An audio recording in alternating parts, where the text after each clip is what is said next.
सारिम बढ़नी के मामले में एक नई पेशरफ निकलकर सामने आई है। एक खातून जो कि अपना नाम आयशा बताती हैं, गुज़िश्ता रोज इन्होंने नवाब शाह प्रेस क्लब के अंदर बाकायदा प्रेस कॉन्फ्रेंस की और उन्होंने कहा कि जनाब वो पाकिस्तान की रिहायशी नहीं है, वो बरतानिया से ताल्लुक़ रखती हैं और पहले हिंदू थीं। उनका नाम जनाब अनीता दोगल था और 2005 में उन्होंने इस्लाम कबूल किया। पाकिस्तान में एक लड़के से मोहब्बत हो गई, इसी मोहब्बत के चक्कर में वो पाकिस्तान आ गई। 2005 में उसी पाकिस्तानी लड़के से इनकी शादी हुई। 2009 तक इनकी शादी चली और इस दौरान उनकी एक खूबसूरत सी बेटी पैदा हुई।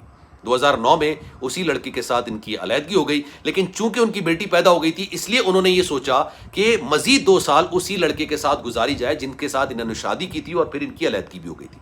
2011 में उस लड़के ने इन पर इतना तशद्दुद किया, इतना जुल्म किया 2 साल के दौरान। इसके शौहर ने, साबिक शौहर ने इतना जुल्म किया कि 2011 में साहिल समंदर जाती हैं और अपनी ज़िंदगी का खात्मा करने की कोशिश करती हैं। वहाँ पर जो लोग मौजूद होते हैं वो इनको रोकते हैं। रोकने के बाद इनको बाकायदा तौर पर एक ट्रस्ट में लेकर आते हैं, वो सारिम बढ़नी ट्रस्ट होता है। सारिम बढ़नी ट्रस्ट के अंदर आके ये तमाम चीज़ें सारिम बढ़नी साहब को बताती हैं और फिर वहाँ से कहती है कि सारिम बढ़नी साहब ने इन पर जुल्म के ऐसे पहाड़ तोड़े।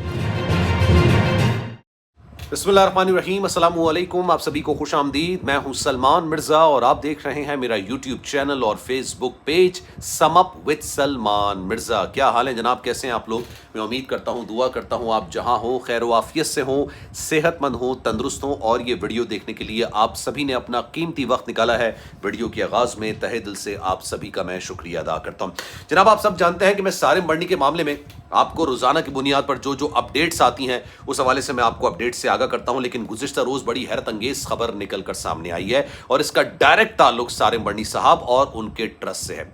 सारिम बढ़नी साहब पर अभी तक तो ये इल्ज़ामात थे कि जनाब उन्होंने बच्चों के कवायफ को तब्दील किया, बच्चों को खरीदा, बच्चों को बेचा, इंसानी स्मगलिंग की, उन्होंने अमेरिका में बच्चों को बाकायदा तौर पर सेल किया, बेचा। लेकिन अब उन पर एक ऐसा इल्ज़ाम लगा है जो आपसे पहले अभी तक नहीं लग सका था। हुआ ये कि गुज़िश्ता रोज़ जुम्मे का रोज़ था, मेरे पास ही कल खबर आ गई थी लेकिन कुछ वजूहात की बिना पर मैं इस पर वीडियो नहीं कर सका था।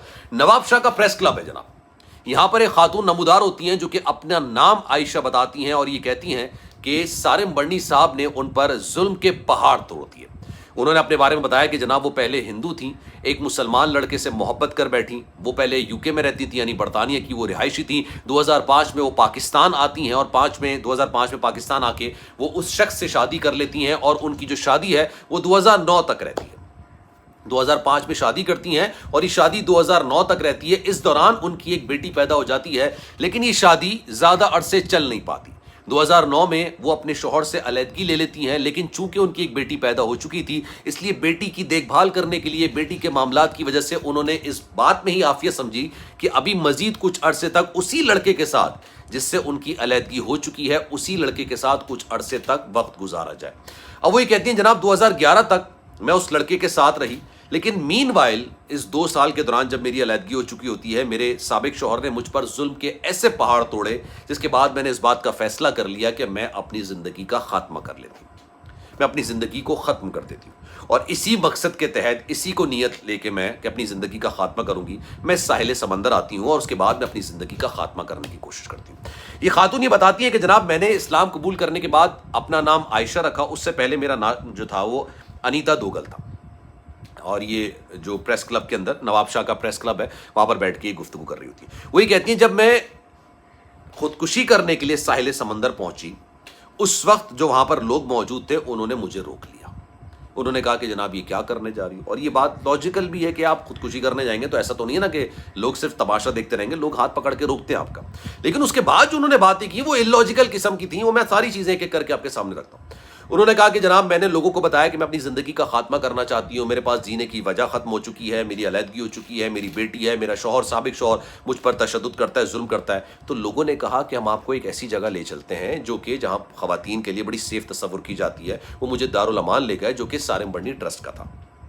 मैं वहाँ पर जाती हूँ और वहाँ पर जाके मैं फिर उन लोगों से अपने मसले को बयान करती हूँ, कहती हूँ कि जनाब मेरे साथ ये इशू हुआ है, मैं बरतानिया से आई भी हूँ, मेरा पासपोर्ट है, यहाँ पर मेरी शादी हुई, मैंने इस्लाम कबूल किया, मेरी एक बेटी थी और अब मैं अपनी ज़िंदगी का खात्मा करती हूँ। वो ये कहती हैं कि जनाब सारिम बढ़नी साहब से जब मेरी मुलाकात हुई तो उन्होंने मुझसे कवाइफ ले लिए, पासपोर्ट ले लिया और मुझे इस बात की यकीन दहानी कराई, मुझसे वादा किया कि आपको आज नहीं तो कल हम आपके मुल्क रवाना कर देंगे, क्योंकि मैं अपने मुल्क वापस जाना चाहती थी। लेकिन मेरे पास जाहिर सी बात है इतने पैसे नहीं थे, दीगर मामला नहीं थे। उसके बाद हुआ ये, उन्होंने कहा कि जनाब میرے نام پر فنڈز اکٹھے کیے گئے. سارم بڑنی صاحب نے میرے نام پر فنڈز اکٹھے کیے. اس کی مالیت کو تقریباً 65 لاکھ کے قریب بن گئی تھی, اور میں ہر روز سارم بڑنی صاحب سے پوچھتی تھی کہ بھائی آپ مجھے کب بھیج رہے ہیں, تو وہ مجھے بھیجتے نہیں تھے, اور الٹا انہوں نے مجھ پر ظلم کرنا شروع کر دیا. انہوں نے مجھے بند کر دیا, انہوں نے مجھے باہر نکلنے کی اجازت نہیں دی, انہوں نے مجھ سے پاسپورٹ چھین لیا. اور ایک وقت ایسا آیا جب سارم بڑنی صاحب نے مجھ سے شادی کرنے کی خواہش کا اظہار کیا اور کہا کہ جناب میں تم سے شادی کرنا چاہتا ہوں. تو عائشہ نامی اس خاتون نے کہا کہ میں نے ان کو یہ جواب دے دیا کہ میں شادی نہیں کرنا چاہتی, میں اپنے وطن اپنے ملک واپس جانا چاہتی ہوں. اب سوال یہ پیدا ہوتا ہے, ابھی اس کہانی میں بہت ساری چیزیں ایسی ہیں جو میں آپ کے سامنے رکھوں گا, لیکن ساتھ ساتھ میں کچھ سوال آپ کے سامنے رکھ دوں کیونکہ پھر انسان کے ذہن سے سوال نکل جاتے ہیں. پہلی بات تو یہ 2005 کا معاملہ ہے. 2005 میں ان کی شادی ہوئی, پاکستان آئی. 2009 میں ان کی علیحدگی ہو گئی. 2011 تک یہ اس لڑکے کے ساتھ رہیں جس کے ساتھ ان کی شادی ہوئی تھی. پھر انہوں نے اپنی زندگی کا خاتمہ کرنے کا فیصلہ کیا. 2011 میں یہ سارم بڑنی ٹرسٹ کے دارالامان میں چلی گئی. 2024 چل رہا ہے نا, 13 سال آلموسٹ گزر چکے ہیں نا, آلموسٹ تقریباً 13 سال. ان 13 سال کے دوران انہوں نے کبھی پولیس سے رابطہ نہیں کیا. انہوں نے کبھی پولیس کو نہیں بتایا کہ بھائی میرا پاسپورٹ لے لیا. کسی کا پاسپورٹ لینا, جبرن اپنے پاس رکھنا, یہ جرم ہے کسی بھی ملک کے اندر. آپ کسی بھی ملک کے اندر چلے جائیں, آپ کا پاسپورٹ کوئی جبرن اپنے پاس نہیں رکھ سکتا, بنا کسی وجہ کے اپنے پاس نہیں رکھ سکتا. آپ نے جا کے پولیس میں کمپلین نہیں کرائی. آپ نے اس شوہر کے بارے میں نہیں بتایا جو کہ شوہر آپ پر ظلم و تشدد کرتا تھا. آپ نے اپنی بیٹی کے بارے میں نہیں بتایا, ہمیں نہیں, آپ نے پولیس کو بھی نہیں بتایا. پولیس کے سامنے بھی آپ نے یہ انکشافات نہیں کیے. 13 سال کے بعد آؤٹ آف نو ویئر یہ خاتون نمودار ہوتی ہیں. نمودار آ کے یہ میڈیا کے نمائندگان کے سامنے بیٹھ جاتی ہیں, پریس کانفرنس کرتی ہیں, اور سارم بڑنی صاحب اور ان کے ٹرسٹ پر بڑے سنگین قسم کے الزامات لگا دیتی ہیں. دیکھیں جناب, ہوتا یہ ہے کہ جو چیزیں انہوں نے بتائی ہیں اس کی تحقیقات ہونی چاہیے. میں پرسنلی یہ بات مانتا ہوں. سارم بڑنی صاحب کے حوالے سے میں شروع سے دن سے ویڈیو کرتا چلا رہا ہوں.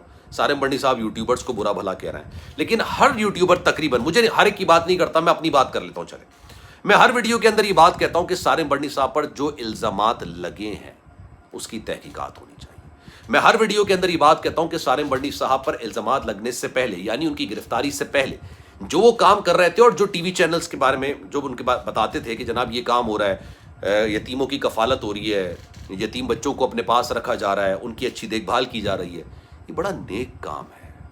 آپ سوچئے, یتیم کے سر پر ہاتھ رکھنا, اس کا اتنا اجر ہے, میں اور آپ اس کا گمان نہیں کر سکتے. آپ قرآن پاک کھولیے, پہلے سپارے کے اندر آپ اس کا ترجمہ پڑھیے, آپ کو اندازہ ہوگا کہ یتیم کا مال کھانے والے کا کتنا, اس کے اوپر کتنا شدید عذاب پڑے گا. لیکن ہم شاید اسی دنیا کو سب کچھ سمجھ بیٹھے, ہم نے آخرت کا کبھی کوئی فیصلہ نہیں کرنا ہے. ہم نے دنیا کو ہی سمجھ لیا کہ ہماری ساری زندگی ہم نے یہیں رہنا ہے, مرنے کے بعد بھی ہم نے یہیں رہنا. لیکن سارم بڑنی صاحب پر الزامات لگے. الزامات لگنے کا آغاز امریکہ سے ہوا. ایف آئی اے نے ان کے خلاف ثبوت اکٹھا کیے, ثبوت عدالت کے اندر پیش کیے. سارم بڑنی صاحب کو گرفتار کیا گیا, ان کی ریمانڈ کی درخواست منظور کی گئی, ان کی جو بیل اپلیکیشن تھی اس کو ریجیکٹ کیا گیا, وہ اب جوڈیشل ریمانڈ پر ہیں. یہ تمام معاملات چلتے چلے آ رہے ہیں, اس میں یوٹیوبرز کا دور دور تک کوئی تعلق نہیں ہے. یوٹیوبر صرف وہ بتاتے ہیں جو چیزیں ہو رہی ہوتی ہیں. ایف آئی اے نے الزامات لگائے, تحقیقات ہوئی, ایکس وائی زیڈ یہ ہو گیا. آپ یہ دیکھیے, سارم بڑنی صاحب کا جو ٹرسٹ ہے وہ ایف آئی اے والے یہ بات اپنی فرسٹ انفارمیشن جو رپورٹ ہوتی ہے نا, جو آپ عدالت کے اندر جمع کراتے ہیں, اس کے اندر یہ کہہ رہے ہیں کہ سندھ میں رجسٹرڈ ہی نہیں ہے. چائلڈ پروٹیکشن کے تحت یہ سندھ کے اندر رجسٹرڈ ہی نہیں ہے. تو سوچئے ایک ادارہ بنا رجسٹرڈ کے کراچی کے اندر کام کر رہا ہے. اس کا جواب تو سارم بڑنی صاحب کو دینا چاہیے نا. لیکن یہ خاتون اب الگ نوعیت کے الزامات لگا رہی ہیں. اس الزامات کی حقیقت کیا ہے آنیسٹلی مجھے نہیں پتا. یہ خاتون کہاں سے نمودار ہوئی مجھے نہیں پتا. انہوں نے یہ نہیں بتایا کہ سارم بڑنی ٹرسٹ والوں نے ان کو بند کر دیا تھا, یا سارم بڑنی صاحب نے ان کو بند کر دیا تھا, ان کا پاسپورٹ رکھ لیا تھا. تو مین وائل یہ کہاں تھیں, کس کے پاس تھیں؟ انہوں نے پولیس کے خلاف اب کمپلین کیوں درج نہیں کرائی؟ اور سارم بڑنی صاحب پر یہ الزامات نہیں آتے, ان کو حراست میں نہیں لیا جاتا, تو یہ خاتون کیا خاموش بیٹھی رہتی ہے؟ یہ اس طرح کے سوالات ہیں جن کی تحقیقات ہونی چاہیے. خیر جناب, اس بارے میں آپ کی رائے کیا ہے؟ میں چاہوں گا کہ کامنٹ سیکشن میں اپنی رائے کا اظہار ضرور کیجیے گا. سلمان مرزا کو دیجیے اجازت. زندگی رہی, صحت رہی, آپ کی دعائیں رہیں, تو انشاءاللہ آپ سے پھر ملاقات ہوگی. خیال رکھیے گا اپنا. اللہ حافظ.